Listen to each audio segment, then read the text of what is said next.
We'll have to kind of start at the beginning. Tell me a little bit about what first motivated you to run for office in Castle Hills. Well, I had the time and the inclination to do it, and of course I had some problems, getting through to City Hall. And when then I started campaigning, and I learned a lot from the people of the city, having issues. And so I gave them my number. If they had a problem, they could call me. And I would be, if I won, I'd be able to help them. Sounds like a big issue with you was people with the city being responsive. Right. Yeah. So was that part of your motivation?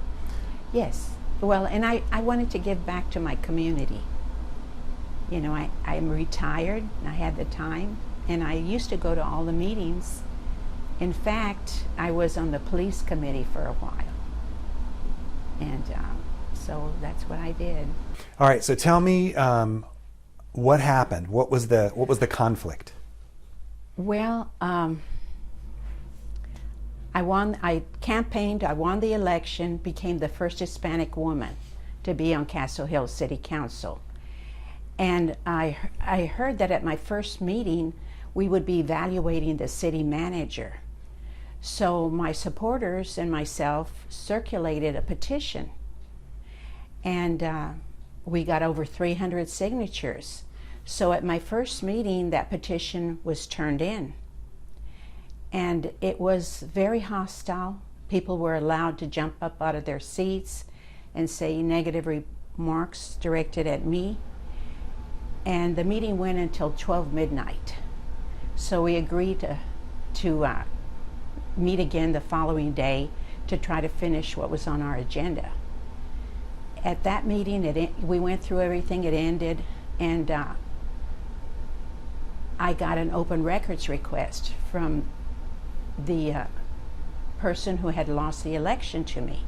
So I just took a bunch of papers, I tapped them on the table and put them in my folder, and I went over to talk to him, her and a city council person. And next thing I know, the captain of the police taps me on the shoulder and says, "The mayor wants to speak with me." His demeanor was not real nice, So I went over there, and the mayor says, "Where's the petition?" And I said, "Well, it was turned in yesterday. Don't you have it?" He said, "No, it's in your folder." So I looked in my folder. To my surprise, there was a petition. So I handed it back to him. And he said, "You must have picked it up by accident." But that was it. I didn't think anything else of it. And on my third meeting, at the beginning of my third meeting, the city attorney tells me I'm no longer on city council. The reason he gave is that the Bexar County Sheriff was not qualified to swear me in. So I pointed out that the previous Bexar County Sheriff, Susan Parmelo, had sworn in 2 people, and they had completed their 2 years on city council without a problem. Then he referred to the government code, and the same verbiage in the government code for a sheriff is the same for a commissioner. And the mayor had been sworn in by a commissioner, but he was not removed from his seat. So I felt an obligation to all the people that voted for me to try to get my seat back. So I went to the Bexar County courthouse and had several meetings there, and the only judge that was really good was Judge Sakai. And in the middle of the goings on there, he said, the city attorney said something, and then Judge Sakai asked him, "Are you going to represent yourself, or are these attorneys representing you?" "No," he said, those attorneys are representing me. He said, "Well, then keep quiet. You don't hear her talking." And then he said, I do know one thing," Judge Sakai said. "You are not qualified to remove a elected official." So anyway, it went on. He put me back on city council, but then he wanted. Can I pause you for yes, a moment? On what basis did they remove you from city council? The sheriff swore me in, and he was not qualified, is what they said. Why didn't they just have somebody else swear you in? Well, they were all present when I was sworn in. The mayor, the previous mayor, all of the city council, the city attorney was sitting right there. Nobody said anything. They waited till the 30 days were up, and then they told me, oh, he's not qualified to swear you in. So that's what happened. So why do you think you were really removed from the city council? Well, I guess it was a threat to the power that they had over the city. The mayor and the city manager. Yes, and also other people within the city have had issues and gone to jail. So, I don't know, I guess I use the police if you don't agree with them. And of course, I'm an independent thinker and I'm outspoken. Let's take a step back. I believe in standing up for what you believe is right. And I know it's a very hard case because it's all of the city officials, all of the people that back them, and then me. I do have people that agree with me, but everybody's afraid. People don't run for city council like they should. They should get involved. They're afraid. They know what's going to happen. I want to take a step back. Mm-hmm. What was the problem with the city manager? Why, as one of your first official acts, did you decide, I'm going to take part in this petition movement? Well, all the petition said is that the people wanted to replace him with a previous city manager that did a real good job. That's all. It was to let the city know how the residents felt. It wasn't, we're going to fire the city manager type of thing. That's not what we did. We just sent the petition around to let the city know what was going on.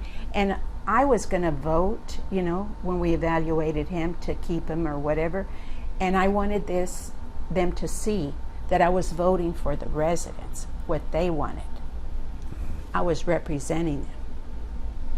How new was that city manager that was the problem? He had been there 2 years, and he hadn't fixed any streets, and that was one of the main forms of contention that the residents had, the main problem. How bad is that problem? Well, our streets need to be fixed. So that's what happened. And another thing that happened is that in San Antonio, if you have a misdemeanor, you go to like a satellite office and they just give you a ticket and they give you a court date. And that's what should have happened with me. But what happened is I called my attorney and they went and checked the satellite office, and my warrant was not in there, but it was in the jail. So he said, turn yourself into the jail. So I was at a doctor's office, and a neighbor called that there was this warrant. I was surprised. I was shocked. I was afraid. I'd never been in jail. I have a clean record. I didn't even have a parking ticket. I come from a law enforcement family. My father was in San Antonio Police, and my daughter is a Bexar County sheriff. Deputy. Mm-hmm. So it was kind of odd how everything happened, because I believe they went to the district attorney's office and were turned down, and so then they got this special investigator, and Alex Wright, and he went to a judge and they signed, and that's how my warrant ended up at the jail, and that's where I was, put in jail for a day. What was the charge? That's another thing. When I went in, and they handcuffed me and all, I went before a magistrate and I asked, what am I accused of? And she said, tampering with government documents. I'm going to back up a little bit here. Originally, I got a call from an investigator with Castle Hills Police, and he told me that there was a criminal charge against me. And I asked him, I said, what is the charge? And who made it? And he refused to tell me. He says, you have to come in. So then I turned around and I did an open records request. And I got a paper that said theft. And the name of the person making the complaint was redacted, and all of the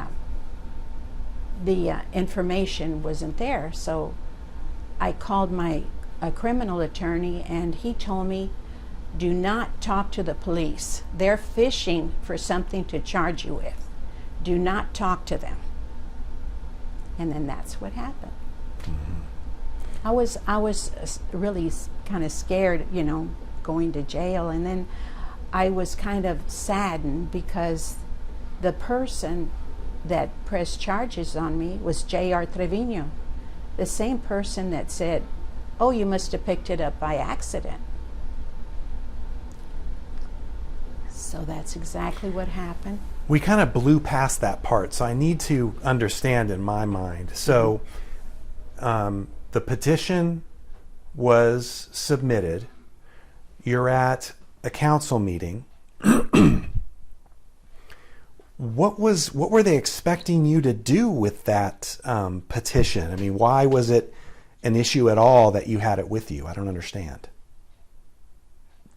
Well, they, I guess, were looking for something to charge me with. Oh, you know what happened?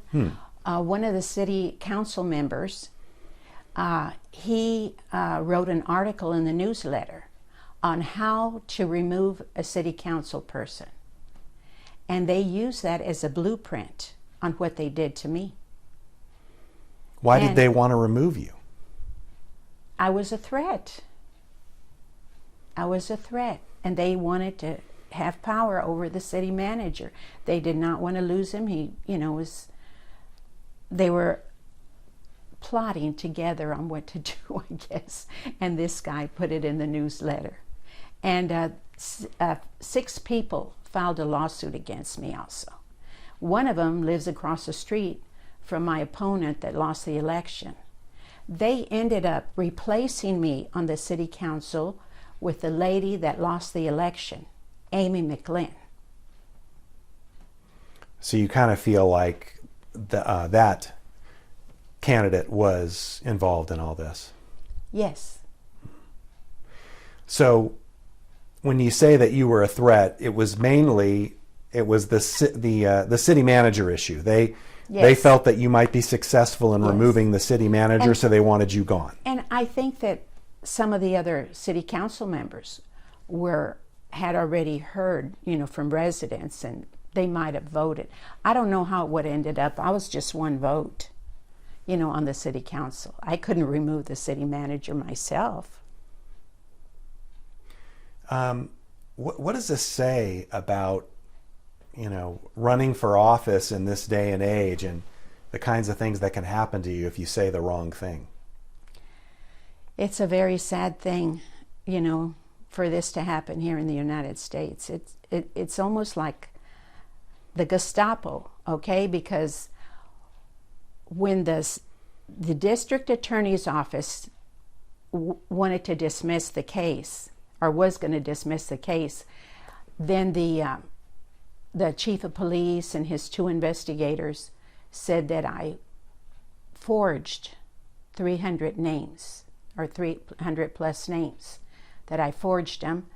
And the district attorney's office said, well, bring me some evidence, you know.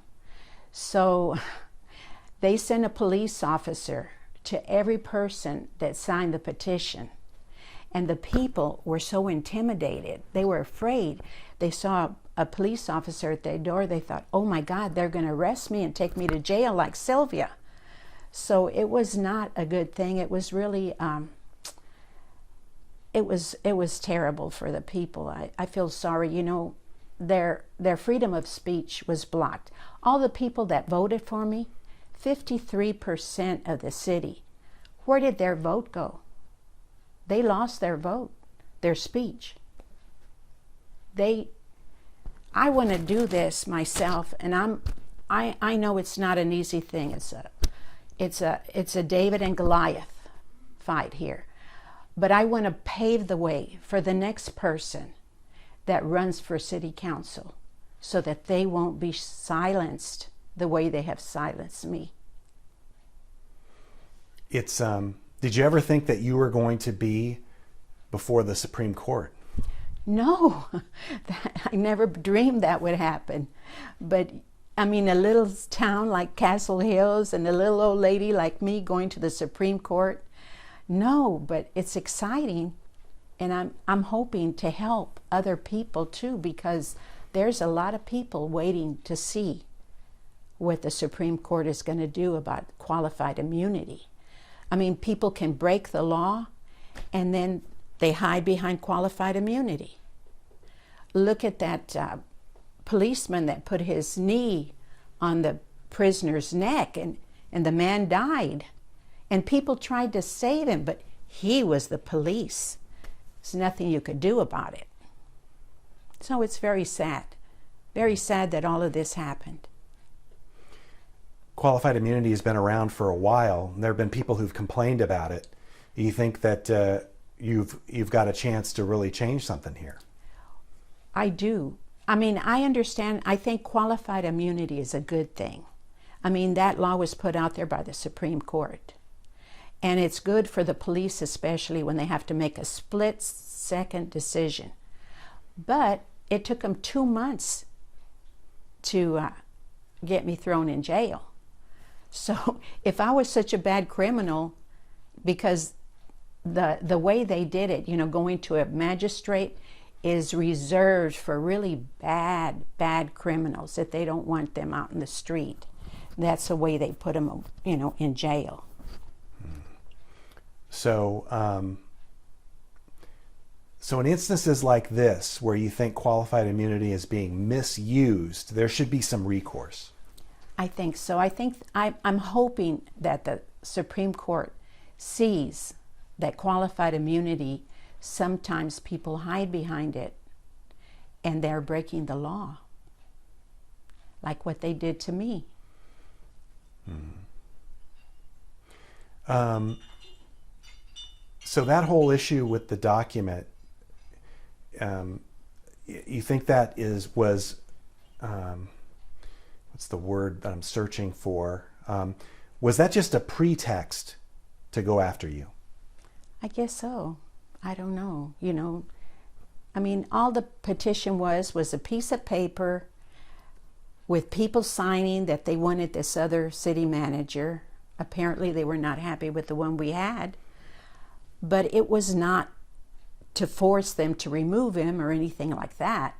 It was to support my vote. So why would I remove it? Why would I want to take it? I had it in my hands before it was turned in. I mean, it's ridiculous. Think about it. But like my attorney said, they were fishing. They're fishing, and they thought they had a good case. Mm-hmm. So I got a lot of negative publicity. And because of all the negative publicity, Institute for Justice found me. And they're a very good organization. They're extremely, extremely smart in the way they do things. I'm very impressed with them. And they work by donations. They have donors. And people should donate there. I know I am going to, because they help the little man like me.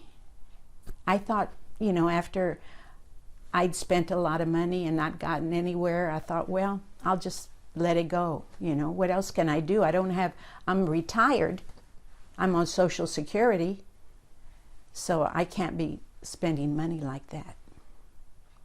To go to the Supreme Court, I'd never make it there. What ultimately do you want to do, what were you trying to do that qualified immunity was blocking you from doing? I wanted to file my lawsuit and go up and say my part of the story here. Of course, when it first happened, I couldn't believe it. I just was so upset. My phone was ringing off the wall. I mean, I was born and raised in San Antonio, and it was terrible. Such bad publicity. And then going to jail, I was really, really upset. And like you mentioned, that was very unusual in this type of circumstance to arrest somebody. Yes, yes, yes. Well, they had intent, because right around my first meeting, the newsletter came out, and the story was in there on how to remove a city council person. So there's their intention right there, and they used it as a blueprint on what they did to me. Why do you think they had you arrested? I think to punish me for having the gall to send out a petition. Petition was nothing. I mean, it was just to let them know what was going on with the neighbors here. That's all. The petition wouldn't remove the city manager. Me alone, one vote is not going to remove the city manager. So I don't know why they really, it was overkill. It was overkill. One last thing, what are you hoping for as you get ready to go to Washington and have your case before the Supreme Court? I'm hoping to help other people too that are waiting, that have cases like mine. And also, I think it's only fair that there be some type of control over qualified immunity. I mean, we did try to vote to the city manager out, but before we could even finish voting, the city attorney took us in a room and told us that we could not do that we would have so many problems and lawsuits and this and that. But we had qualified immunity. He was an employee. We had every right to hire and fire people. So I don't know. It was pretty bad what happened to me. Mm-hmm.